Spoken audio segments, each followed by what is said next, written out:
మెత్తని మట్టిలో మొలిచిన మొలకవు కాదోయ్ నువ్వు, బండరాళ్లను బద్దలు కొట్టిన మొండి మొక్కవు నువ్వు. నన్ను మెడ ముట్టుకుంటే తొడ కొట్టినట్టే అని మన పవర్ స్టార్ పవన్ కళ్యాణ్ గారు, ఆయనకి ఎంత థ్యాంక్స్ చెప్పినా సరిపోదు. నేను ఒక విషయం మాత్రం, I don't want to make my speech very long, but నాకు పవన్ కళ్యాణ్ గారిలో ఒక విషయం చాలా చాలా చాలా ఇష్టం. ఆ విషయం ఏంటంటే, అఫ్ కోర్స్ ఆయన పవర్ స్టార్, ఆయన పవర్, ఆయన కరిజ్మా, ఆయన స్వాగ్ మనందరికీ ఇష్టం. ఆయనలో నాకు బాగా ఇష్టమైన విషయం ఏంటంటే the way he respects people and the way he remembers people. ఒకసారి ఆయనకు ఒక మనిషి నచ్చాయంటే ఇంక జీవితాంతం గుర్తుపెట్టుకున్నారు, మర్చిపోరు. నన్ను ఎప్పుడో చిన్నప్పుడు నేను మాన్యువల్ క్లాస్కి వెళ్ళే టైంలో అంతా ఆయన చూసి చాలా ఇయర్స్ అది గబ్బర్ సింగ్ అప్పుడు కలిస్తే అప్పుడు నన్ను అడుగుతున్నారు, దేవి నువ్వు చిన్నప్పుడు మాన్యువల్ క్లాస్కి వెళ్ళేవాడు కదా, చంద్రం బొట్టు పెట్టుకునేవాడు, అందులో కుంకుమ బొట్టు ఉండేది, ఇలా చెప్పారు. నేను సార్ అని షాక్ అయ్యా. అండ్ ఆయన అన్నారు, నేను ఎన్ని ఇయర్స్ గ్యాప్ వచ్చినా సరే ఒక మనిషి నాకు నచ్చినప్పుడు లేదా నేను కనెక్ట్ అయినప్పుడు ఎన్ని ఇయర్స్ అయినా అది నేను గుర్తుపెట్టుకుంటా అన్నారు. నాకు గూస్ బంప్స్ వచ్చినాయి. Thank you sir, thank you so much dear power star sir for that. Please give a huge round of applause to Pavan Kalyan గారు. అలాగే ఈ సాంగ్ చేసిన తర్వాత నాకు దేక్లెంగే సాలో అప్పుడు నేను అప్పుడు హైదరాబాద్లో ఉన్నా అండ్ షూటింగ్ జరుగుతుంది. సెట్కి పిలిపించారు. అప్పుడు హరీష్ గారు ఫోన్ చేసి కళ్యాణ్ గారు మిమ్మల్ని రమ్మన్నారన్నారు. నేను వెళ్ళా సెట్కి. వెళ్తే ఆయన షేక్ హ్యాండ్ ఇచ్చి చాలా హ్యాపీ ఫీల్ అయ్యి చాలా చేసిన తర్వాత నాకు డ్యాన్స్ చేసే ఎనర్జీ వచ్చింది. మళ్ళీ గ్రేట్ జాబ్ మై బాయ్ అని నన్ను విష్ చేశారు. For that also thank you sir. But అన్నిటిని మించి మొన్న ఈ సాంగ్ రికార్డ్ చేసింది హరీష్ గారు. ఆయనకి వినిపించిన వెంటనే నాకు ఫోన్ చేశారు ఆయన. హరీష్ గారు టక్కని ఫోన్ చేసి నేను ఆయన మాట ఒక్క నిమిషం అన్నారు. టక్కని తీసుకుంటే హాయ్ దేవి నేను కళ్యాణ్ని అన్నారు. నాకు ఫస్ట్ డైజెస్ట్ అవ్వాలి. అంటే ఆయన ఒక దాదాపు 5-10 minutes పైనే ఈ సాంగ్ గురించి చాలా గొప్పగా you did a great job, stupendous job, it is magic, అదిరిపోయిందని చెప్పి చాలా ఎంకరేజ్ చేసి చాలా అప్రిషియేట్ చేశారు. Thank you so much sir. Please give once again a huge round of applause to Kalyan garu. ఈ సాంగ్ గురించి నేను ఎందుకింత మాట్లాడుతుంటే, జనరల్గా ప్రతి సినిమాకి సాంగ్స్ చేస్తాం, అది ఆ స్టోరీకి సంబంధించిన సాంగ్స్ అయి ఉంటాయి, అది ఆ సినిమాతో ట్రావెల్ అయ్యే సాంగ్స్ అయి ఉంటాయి. బట్ ఈ సాంగ్ స్పెషల్గా ఏంటంటే ఈ సినిమాకి స్టోరీకి సంబంధం ఉంటూనే but it's beyond the film. It is about the aura of Pavan Kalyan గారు and which is going to stay for a life time with you all. And the entire credit for this song goes to our one and only Harish Shankar garu. Harish Shankar గారికి ఒక ఓ వేసుకోండి. సర్జీ thank you so much. అంటే ఆయన fan బాయ్గానే ఉంటూ కేవలం ఒక fan బాయ్గానే ఆయన కళ్యాణ్ గారిని చూపించాలని కాకుండా అందులో ఒక ఎక్స్ట్రాడినరీ స్టోరీతో, ఎక్స్ట్రాడినరీ మేనరిజమ్స్తో, ఎక్స్ట్రాడినరీ పంచ్ డైలాగ్స్తో మనకి ఎప్పుడు చూపిస్తారు. అలాగే గబ్బర్ సింగ్లో నాకు కొంచెం తిక్కుంది కానీ దానికో లెక్క ఉంది అని ఆయన చెప్పినప్పుడు ఎంత ట్రెండ్ అయిందో, ఈయన ఒకరోజు నైట్ ఎప్పుడో నాకు ఫోన్ చేశారు, సర్జీ ఈ డైలాగ్ వినండి అని. ఇన్ని ఇయర్స్గా పవన్ కళ్యాణ్ గారి మేనరిజం ఏంటి, ఏం సౌండ్ లేకుండా, ఫర్ ఎగ్జాంపుల్ నేనున్నా, ఇక్కడ ఉన్నారు, మీ అందరు ఇక్కడ ఉన్నారు, ఫర్ ఎగ్జాంపుల్ మ్యూజిక్ లేదు, సౌండ్ లేదు, ఏమి లేదు, నేను ఇక్కడ పవన్ కళ్యాణ్ గారు కూడా లేరు. కానీ ఇది ఎవరు చేసినా ఆయనను గుర్తుపెట్టి క్లాప్స్ కొట్టి ఇంత గొప్ప మేనరిజంని ఫస్ట్ టైం ఆయన డిఫైన్ చేయాలని ఆశపడ్డారు. చాలా ఎక్స్ట్రాడినరీగా డిఫైన్ చేశారు. And I think this one of the greatest tributes to power star Pawan Kalyan గారు. సర్జీ you did a fantabulous job. And ఆయన నాకు ఫోన్ చేసి ఈ డైలాగ్ ఎలా ఉంది చెప్పండి అని. నేను మెడ ముట్టుకుంటే తొడ కొట్టినట్టే, నేను మెడ ముట్టుకుంటే అన్నమాట. నాకు ఫస్ట్ గూస్ బంప్స్ వచ్చినాయి. అప్పుడు నేను అన్నాను, సర్జీ ఇదే హుక్ లైన్ లాగే ఉంది అన్నారు. నిజంగా ఆ రోజు అన్నట్టే అదే ఈ పాటకి హుక్ లైన్ అయింది. అందుకన్నది అంటే క్రెడిట్ ఫర్ దిస్ సాంగ్, అంటే the concept of this song. ఇది ఎప్పుడు కూడా జెన్యున్ ప్రేమతో ఒక పని చేయాలనుకుని ఎవరైనా సంకల్పించుకుంటే ఆ పని కన్ఫర్మ్గా మోర్ దెన్ సక్సెస్ అయిపోద్ది, బ్లాక్ బస్టర్ అయిపోద్ది. సో దీని ఎంటైర్ ఈ ఆరా అంతా పవన్ కళ్యాణ్ గారు అయితే మేము ఈ సాంగ్ చేసిన దాని ఏమంటారు ఎగ్జైట్మెంట్ కానీ ఆ యూఫోరియా కానీ అంతా హరీష్ శంకర్ గారిది. Once again thank you సర్జీ. And ఇంత గొప్ప డైలాగ్తో స్టార్ట్ చేసిన ఈ పాటకి ఆయన పవన్ కళ్యాణ్ ఏమేమి చెప్పాలనుకుంటున్నారో వాళ్ళిద్దరూ కలిసి డిస్కస్ చేశారు. మన భాస్కర్ గారు ఎందుకంటే నేను బోస్ గారు, ఆస్కార్ కొట్టారు కూడా భాస్కర్ ఆయన పేరు. థ్యాంక్ యూ బాస్ గారు, థ్యాంక్ యూ సో మచ్. ఈరోజు కూడా ఆయన యాక్చువల్లీ వేరే కంట్రీలో ఉన్నారు. ఈ సాంగ్ లాంచ్ మీరు లేకుండా జరిగితే బాగోదని మేమంటే మా కోసం ఫ్లైట్ పట్టుకుని ఈరోజు ఇండియాలో దిగి ఇక్కడికి వచ్చారు. Please give a huge round of applause to Bose garu. And also huge round of applause to Harish Shankar garu. Harish గారు ఎలా అయితే పవన్ కళ్యాణ్ గారి ఆరాని డీకోడ్ చేసి డిఫైన్ చేశారో, నన్ను మెడ ముట్టుకుంటే తొడ కొట్టినట్టే అని ఈయన మనకి నాకు చాలా తిక్కుంది, కానీ దానికి ఒక లెక్క ఉంది అని అప్పుడు గబ్బర్ సింగ్లో చెప్పి మనకు హై ఇచ్చారు. హై ఇచ్చారా? అలాగే ఇప్పుడు నేను మెడ ముట్టుకుంటే కొట్టినట్టే అని మళ్ళీ హై ఇచ్చారు. హై ఇచ్చారా? అందుకని హరిశంకర్ గారి పేరు నేను డీకోడ్ చేస్తున్నా. హరిశంకర్, హై ఇచ్చే శంకర్. ఎలా ఉంది? So please give a huge round of applause to Harishankar గారు. And thank you, boss garu, once again. And Dashrath sir, you're always so sweet. Thank you so much for being a part of this film and doing the screenplay. మీ అందరికీ తెలుసో లేదో పవన్ కళ్యాణ్ గారి మొదటి cinema నుంచి నేను పాటలు రాస్తున్నా. అక్కడమ్మా ఇక్కడబ్బాయి సినిమా నుంచి పాటలు రాస్తున్నా. మీకు చాలా చాలా ప్రజాదరణ పొందిన పాటలు నేను కొన్ని వినిపిస్తాను. అమ్మాయే సన్నగా అరనవ్వే నవ్వగా నాలా ఉంటుందే ఆకాశం, అమ్మాయి అయితే నీలా ఉంటుంది. పాట ముగ్గురి కలయికలో ఆ పాట పుట్టింది. అది దేవిశ్రీ ప్రసాద్ గారు, హరీష్ శంకర్ మా కలయికలో.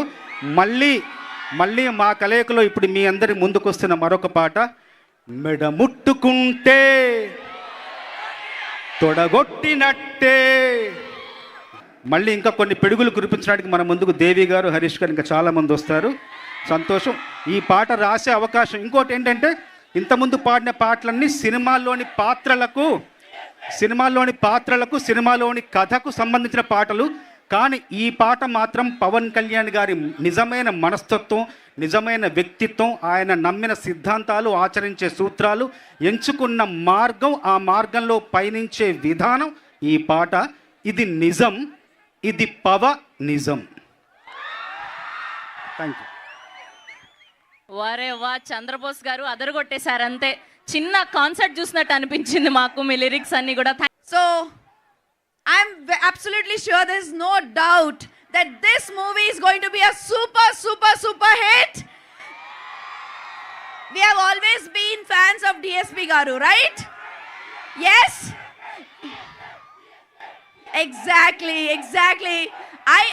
The moment I see DSP Garu, you know, I just remember one song from Pushpa. Na na na na na na na na na na na na na na na.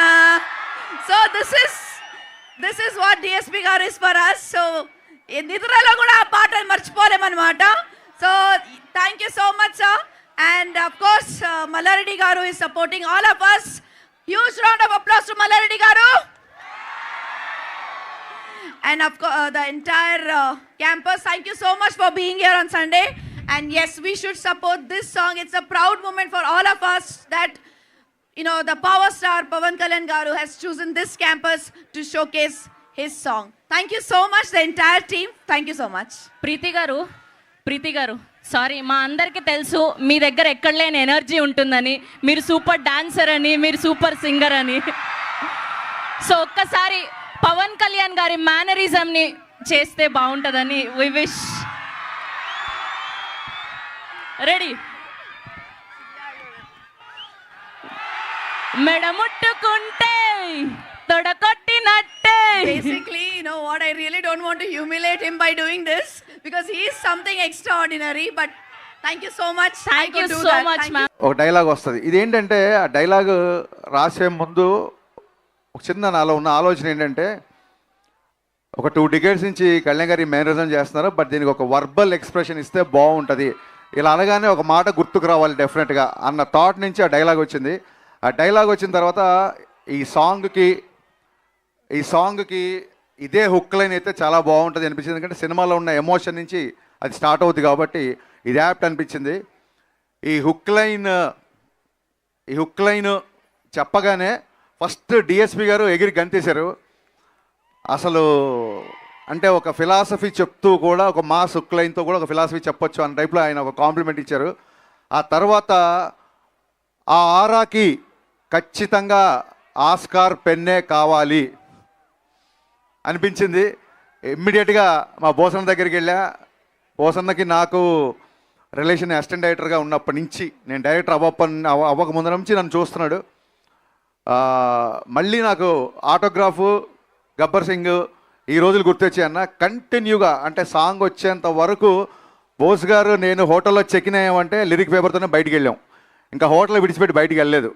నాకు తెలిసి ఒక 2-3 రోజులే కూర్చున్నాము. బట్ ఫస్ట్ డే ఒక 4 hours, second day ఒక 8 hours song అయిపోయింది యాక్చువల్గా. First డేనే దేవి గారికి వినిపిద్దాం అనుకున్నాం, లేదు ఇంకొకసారి మళ్ళీ డబల్ చెక్ చేసుకుని ఆయన వినిపిద్దామని చెప్పి రెండో రోజు మళ్ళీ కూర్చొని మళ్ళీ కొన్ని లైన్లు యాడ్ చేసి అప్పుడు దేవి గారికి వినిపించాము. ఇది ఇప్పుడు కళ్యాణ్ గారి మీద నాకున్న ప్రేమ, అభిమానం, రెస్పెక్ట్ మీకు అందరికీ తెలుసు. బట్ ఈ సాంగ్కి ఏంటంటే ఇది ఒక అభిమానంతో వచ్చిన పాట కాదు, కంప్లీట్గా ఆయన లైఫ్ స్టైల్ని, ఆయన జర్నీని, అభిమానం కంటే ఎక్కువ కూడా ఒక అవగాహనతో వచ్చిన సాంగ్ ఇది. సో అంటే ప్రతి ఫ్యాన్ మనసులో తన గురించి ఏమనుకుంటాడో కళ్యాణ్ గారి వ్యక్తిత్వాన్ని యాజ్ ఇట్ ఈస్గా ప్రతిబింబిస్తూ ప్రతి లైన్, అంటే హీరోయిజం సాంగ్స్ రాసినప్పుడు ఏమవుతుందంటే ఒక లైన్ రాస్తే అది ఏ హీరోకైనా సూట్ అయ్యేలా ఉంటుంది యాక్చువల్గా, డెఫినెట్గా హీరో ఎలివేషన్స్ రాస్తున్నప్పుడు. బట్ ఈ పాట నేను ఇందాక ముందే వీడియోలో చెప్పినట్టు మీరు ఏ లైన్ విన్నా కళ్యాణ్ గారికి గుర్తొస్తారు. ఫర్ ఎగ్జాంపుల్ బోస్ గారు చెప్పినట్టు కళ్యాణ్ గారి జర్నీ అటు సినిమాలు కానీ అటు పాలిటిక్స్ కానీ అంత ఈజీగా రాలా, ఊరికే ఓవర్ నైట్లో వచ్చేలా. సో ఆ జర్నీ ఎంత కఠినో మన అందరికీ తెలుసు. సో దానికి సంబంధించిన లైన్, నా ఫేవరెట్ లైన్ ఏంటంటే, మెత్తని మట్టిలో మొలిచిన మొలకవు కాదోయ్ నువ్వు, బండరాళ్లను బద్దలు కొట్టిన మొండి మొక్కవు నువ్వు. ఈ లైన్ నాకు నా ఫేవరెట్ లైన్. అంటే ప్రతి లైన్ నా ఫేవరెట్ లైన్సే లిరిక్స్లో ఉన్నాయి, బట్ ఎక్కువగా హత్తుకునే లైన్ ఇది. అలాగే అసలు డబ్బుకి ఏ మాత్రం కూడా అంటే దాన్ని ఏమంటారు, డబ్బుకు లొంగని వ్యక్తి అని గట్టిగా చెప్పవచ్చు. ఎందుకంటే ఇట్స్ నా పర్సనల్ ఎక్స్పీరియన్స్. గబ్బర్ సింగ్ తర్వాత మా కాంబినేషన్లో చాలామంది సినిమాలు, కొంతమంది కార్పొరేట్ వాళ్ళు వచ్చి యాడ్స్ ట్రై చేద్దామంటే కళ్యాణ్ గారికి 2012లోనే, ఆ రోజుల్లోనే ఆల్మోస్ట్ అప్పటికి పాన్ ఇండియా అనే టర్మే లేదు, కానీ ఆల్మోస్ట్ షారుఖ్ ఖాన్ యాడ్స్కి తీసుకున్నంత రెమ్యునరేషన్ ఆఫర్ చేశారు కళ్యాణ్ గారికి. బట్ ఆయన ఆ కార్పొరేట్ ప్రొడక్ట్స్ కొన్ని ప్రొడక్ట్స్ హెల్దీ కాదని, కొన్ని ప్రొడక్ట్స్ కిడ్స్కి మంచిది కాదని చెప్పి ఆయన రిలీజ్ చేశారు. ఆ యాడ్ నన్ను తీయమన్నారు. నా కళ్ళ ముందు ఆయన కొన్ని కోట్ల రిలీజ్ చేసే యాడ్స్ని రిజెక్ట్ చేశారు. ఇంకోళ్ళు చేయడం ఈయనకి చేయకపోవడం అని కంపారిజన్ కాదు, ఎవరి ధోరణి వాళ్ళది. బట్ ఆయన వ్యక్తిత్వాన్ని ప్రస్ఫుటించేలాగా, అందుకే ఎక్కడన్నా తనకి నెగటివ్ ఉన్నా, ఎక్కడన్నా తనకి ప్రతిబింబక ఉన్నా చొచ్చుకెళ్ళే తత్వం అయింది. అందుకే ఆ లైన్ వచ్చింది, ఏటికి ఎదురీదడం అంటే ఎవ్రీడే ముందుంటాడు. ఎదురీదడం అంటే ఎవరైనా భయపడతారు, ఏటికి ఎదురీదడం అంటే ఎవ్రీడే ముందుంటాడు, ఎవరెస్ట్ అంతటి ధనరాశిని ఎంట్రుకలా విసిరేస్తాడు. సో ఈ జర్నీ అంతా ఈ సాంగ్లో పెట్టడానికి ట్రై చేసాము. లాస్ట్ టైం సాంగ్ రిలీజ్ అప్పుడు చెప్పినట్టే మళ్ళీ డిఎస్పి గారు పాట పెట్టలేదు, ప్రాణం పెట్టారు ఈ పాటకి. ఆయన నేను ఆల్మోస్ట్ ఒక 1 వీక్ 10 days, నాకు తెలిసి ఈ పాటకు స్పెండ్ చేసిన టైం మనం ఏ సాంగ్కి స్పెండ్ చేయలేదు. చాలా రోజులు నేను ఒక 5-6 సార్లు ఈ పాటకి చెన్నై వెళ్ళాల్సి వచ్చింది. ఆయన కొన్నిసార్లు బాగా వచ్చిందంటే ఓకే అన్నప్పుడు, కాదు కదా ఇంకా బెటర్గా చేస్తానని, కొన్నిసార్లు సార్ ఇది ఎక్కువ బీజం ఏదో మార్చాలని. ఈ సాంగ్కైనా తర్జన భర్జనలు మామూలు విషయం కాదు, but we are seeing the result today. Thank you sir. అంటే మీరందరూ కళ్యాణ్ గారికి రిలీజ్ అప్పుడు పాలాభిషేకం చేస్తారు కదా, దేవి గారు పాటాభిషేకం చేశారు, కళ్యాణ్ గారికి పాటాభిషేకం చేశారు ఈ పాటతో. అలాగే మా బోస్ గారు తన ఇంకుతో ఈ పాటకి అన్న శిరాభిషేకం చేసావు నీ శిరాతో, అందుకే ఈ పాట ఇలా వచ్చింది. Thank you so much. ఎక్కడికి వెళ్ళిన అడుగుతున్నారు ఉస్తాద్ భగత్ సింగ్ ఎలా ఉంటుంది. Now it's high time, release దగ్గర పడుతుంది. March 26th సినిమా రిలీజ్ అవుతుంది. ఎలా ఉంటుంది అని మొన్న ఒక వెరైటీ ఇండియా మ్యాగజైన్, ఆయన ఒక నేషనల్ లెవెల్ మ్యాగజైన్ ఆయన ఒక క్వశ్చన్ వేసినప్పుడు ఒకటే ఆన్సర్ చెప్పాను, పవన్ కళ్యాణ్ గారి ఫ్యాన్స్, జనరల్ సినిమా ఆడియన్స్ ఏమేం కోరుకుంటున్నారో అన్నీ, ఎవ్రీథింగ్ A to Z పుష్కలం, యూ నేమ్ ఇట్, పాటలు, డ్యాన్సులు, డైలాగ్స్, ఎంటర్టైన్మెంటు, యాక్షను, ఈవెన్ చాలామంది కల్ట్ ఫ్యాన్స్ ఆయన డ్రెస్సింగ్ స్టైల్ ఫాలో అవుతుంటారు. ఆయన డ్రెస్సింగ్ స్టైలు అండ్ ఎంత పర్టికులర్ అంటే మీ అందరికీ నచ్చే హెయిర్ స్టైలు, డ్రెస్ స్టైల్ ఒకటే కాదు, మీ అందరికీ నచ్చే హెయిర్ స్టైలు. 2 గంటల 30 నిమిషాలు సినిమాలో 2 గంటలు తృప్తిగా పవన్ కళ్యాణ్ గారిని చూసుకుంటారు. 2 గంటలు పవన్ కళ్యాణ్ గారు మేము ముందుంటారు. ఆయన మనస్ఫూర్తిగా నవ్వి ఈ సినిమాల్లో చాలా కాలం అయింది. దీంట్లో ఆయన సెన్స్ ఆఫ్ హ్యూమరు, సహజంగా ఉండే ఆయన ఎటకారం, ఆయన కామెడీ, ఆయన లాఫ్, ఆయన ఎనర్జీ, ఆయన swag, you name it, whatever you name it, that is there in the film. So కలెక్షన్లు, సక్సెస్లు అంటారా, ఇదంతా దైవాధీనం. బట్ సినిమాకి వచ్చినప్పుడు నేనేమనుకున్నానంటే ఎవ్రీ పవన్ కళ్యాణ్ గారి fan best of Pavan Kalyan experience ఈ సినిమాలో ఉండాలి అని అనుకున్నాను. అలాగే ఉంది. కళ్యాణ్ గారు లాస్ట్ సినిమా చెప్పినట్టు కళ్యాణ్ గారు ప్రాణం పెట్టి పనిచేశారు ఈ సినిమాకి. కొన్నిసార్లు పగలు అక్కడ మంగళగిరిలో ఉండి నైట్ ఇక్కడికి వచ్చేసేవాళ్ళు. 18 గంటలు, రోజుకి 18 గంటలు కళ్యాణ్ గారు పనిచేసే సందర్భాలు ఉన్నాయి ఈ సినిమాకి. అండ్ దాన్ని ఏమంటారు, ఈ పాట ఎస్పెషల్లీ నేను బోస్ గారికి చెప్పింది ఏంటంటే, ఈ పాట కళ్యాణ్ గారి మీద నాకున్న ప్రేమ. సో బేసికల్గా నేను ఒక ప్రేమ లేఖ రాయాలి సార్ అన్నాను, ఆయన దానికి సిరా ఇచ్చారు. థ్యాంక్ యూ బోసన్న, థ్యాంక్ యూ సో మచ్. ఈ పాటే కాదు, సినిమాలో ఏ పాట అయినా సరే చాలా గ్రాండ్గా, చాలా విజువల్లీ ఒక ఫీస్ట్ లాగా ఉంటుంది.